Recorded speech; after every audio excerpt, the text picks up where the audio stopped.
देखते ही मुंह में पानी आ जाए, ज़ुबान का जायका ही बदल जाए और बिना भूख के भी खाने को दिल करे। ऐसी है ये शानदार, आसान और मज़े की रेसिपी। बिस्मिल्लाहिर्रहमानिर्रहीम। अस्सलाम वालेकुम। खुश रहें, आबाद रहें, जहाँ भी रहें, हैप्पी रहें और हेल्दी रहें। तो मैं हूँ फ़ाइज़ा और वेलकम करती हूँ आपको चटपटे पकवान में। हमारे रिवायती खानों में बिरयानी के बाद अगर आलू गोश्त का नाम लिया जाए तो बिल्कुल भी गलत नहीं होगा। हर घर में बनता है और बहुत ही ज़ौक़ व शौक़ से खाया जाता है। आलू गोश्त बनाने के डिफरेंट तरीके हैं। आज जो मैं आपसे शेयर करूंगी ना रेसिपी, वो मैं बचपन से ही खाती आ रही हूँ। ये इतना कोई टेस्टी और मज़े का आलू गोश्त तैयार होता है और बनाना भी बिल्कुल आसान है। तो रेसिपी को अंत तक देखें, अच्छी लगे लाइक कर दें और चटपटे पकवान को सब्सक्राइब भी कर लें। तो चलें रेसिपी स्टार्ट कर लेते हैं। अच्छा जी, यहाँ पर ले लिया है मैंने प्रेशर कुकर और मैं बड़े का गोश्त यानी कि बीफ इस्तेमाल कर रही हूँ। आप ये रेसिपी मटन में भी बना सकते हैं। गोश्त है मेरे पास तकरीबन 750 ग्राम या 3 पाव के लगभग मिक्स गोश्त लिया है मैंने। तो प्रेशर कुकर में गोश्त के साथ ही मैं प्याज ऐड करने लगी हूँ। 2 मीडियम साइज़ के हैं और आप लोगों ने इसे रफली सा काट कर डाल देना है। 2 बड़े साइज़ के टमाटर भी मोटे मोटे से काट कर शामिल कर दें। नमक डालेंगे 1 टीस्पून। इसके अलावा मैं शामिल करूंगी इसमें हल्दी, तकरीबन 1/4 टीस्पून डालने लगी हूँ। सुर्ख मिर्च का पाउडर शामिल करेंगे 1 टीस्पून और बीफ की महक को दूर करने के लिए मैं इसमें डालूंगी 2 अदद बड़ी इलायची। इनका मुंह खोल कर डाल दें, इनसे बड़ी ही प्यारी खुशबू आएगी सालन में और बीफ की जो एक ख़ास स्मेल होती है वो भी ख़त्म हो जाएगी इंशाअल्लाह ताला। बस जी कुछ भी नहीं करना, पानी डालें इसमें। तकरीबन मैं 1.5 से 2 गिलास पानी डालने लगी हूँ क्योंकि बीफ है, इसे गलने में टाइम तो लगेगा। कवर लगा देंगे मिक्स करने के बाद और तकरीबन विसल आने के 20 से 25 मिनट के बाद मैं इसे चेक करूँगी। गोश्त को हमने 80% तक गला लेना है, सॉफ्ट कर लेना है। इसमें किसी भी किस्म के खड़े मसालों का इस्तेमाल नहीं करेंगे, ना ही प्याज को पहले फ्राई करके निकालेंगे, इससे काम बड़ा बढ़ जाता है। मेरे तरीके से आलू गोश्त बनाएं, यकीन करें बहुत ही खुशबूदार और लजीज बनेगा। चलें जी, 25 मिनट के बाद मैंने सारी एयर को बाहर निकाल दिया है और प्रेशर कुकर को ध्यान से खोलें और गोश्त को चेक कर लें। देखें गोश्त यहाँ पर 80% तक डन है।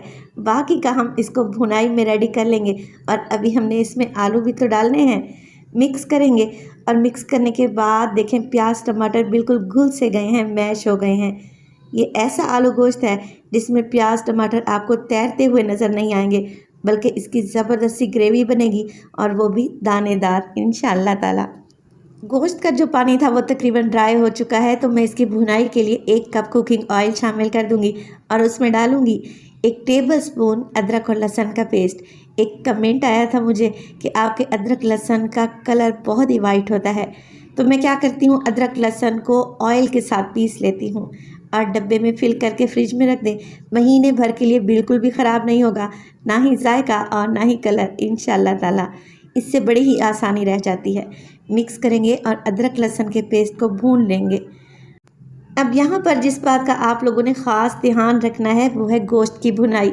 अदरक लहसुन हमने इस स्टेज पर डाला है, तो जितनी अच्छी गोश्त की भुनाई करेंगे सालन उतना ही जायकेदार बनेगा।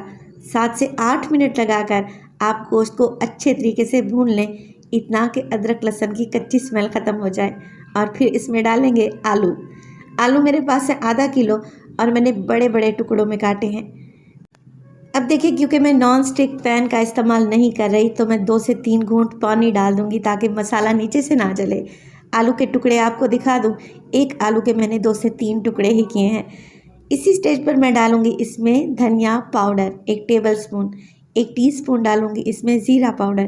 तो ये दोनों मसाले आप लोगों ने इसी स्टेज पर डालने हैं, तभी हमारे आलू गोश्त की खुशबू दूर दूर तक फैलेगी इंशाअल्लाह ताला। मिक्स करेंगे और फिर आलू की भी भुनाई कर लेंगे इन मसालों के साथ। मसाला नीचे लगने लगे तो 2 से 3 घूंट मज़ीद पानी ऐड करें और दोबारा से आलू गोश्त की भुनाई स्टार्ट कर दें। तो इसी स्टेज पर अगर वीडियो आप लोगों को ज़रा सी भी अच्छी लग रही हो और आपके काम आए तो प्लीज़ वीडियो को लाइक कर दिया करें और चटपटे पकवान को सब्सक्राइब भी कर लें। थोड़ा थोड़ा पानी ऐड करते जाएं और इसकी इतनी भुनाई करें कि एक दानेदार सी ग्रेवी तैयार हो जाए और आलू भी अच्छे से भुन जाएं। 4 से 5 मिनट लगाकर आपने आलू की भुनाई करनी है। अब इसमें डालेंगे पानी। तो पानी हम इतना शामिल कर देंगे जिससे आलू गोश्त का बेहतरीन सा शोरबा भी तैयार हो जाए और आलू भी गलकर सॉफ्ट हो जाएं। ये आप लोगों पे डिपेंड करता है कि आप इसका कितना शोरबा तैयार करना चाहते हैं। मैं इसे मीडियम ही रखूँगी। मैंने 1 से 1.5 गिलास पानी डाल दिया। मिक्स करेंगे और अब सिर्फ कवर लगाना है, वेट नहीं लगानी। कवर लगाकर 15 मिनट के लिए बिल्कुल मीडियम टू लो फ्लेम पे मैं इसे पकने के लिए छोड़ दूँगी। और देखें जी, माशाल्लाह अल्हम्दुलिल्लाह से बेहतरीन खुशबू आ रही है इस वक्त आलू गोश्त से। ये देगी आलू गोश्त तो नहीं है, मगर मैं आपको कहूँगी रेसिपी को एक दफ़ा ज़रूर ट्राई कीजिएगा।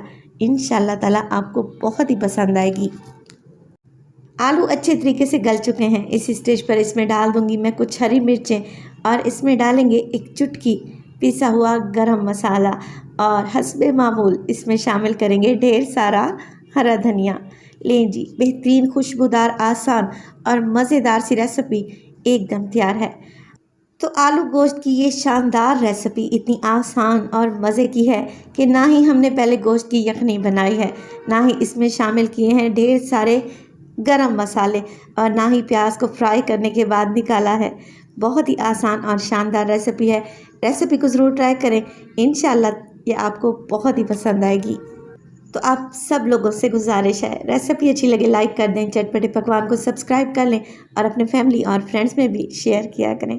अपना बहुत सारा ख्याल रखिएगा। फ़ायज़ा को भी अपनी दुआओं में याद रखिएगा। मुझे दीजिए इजाज़त। टिल देन, अल्लाह निगहबान।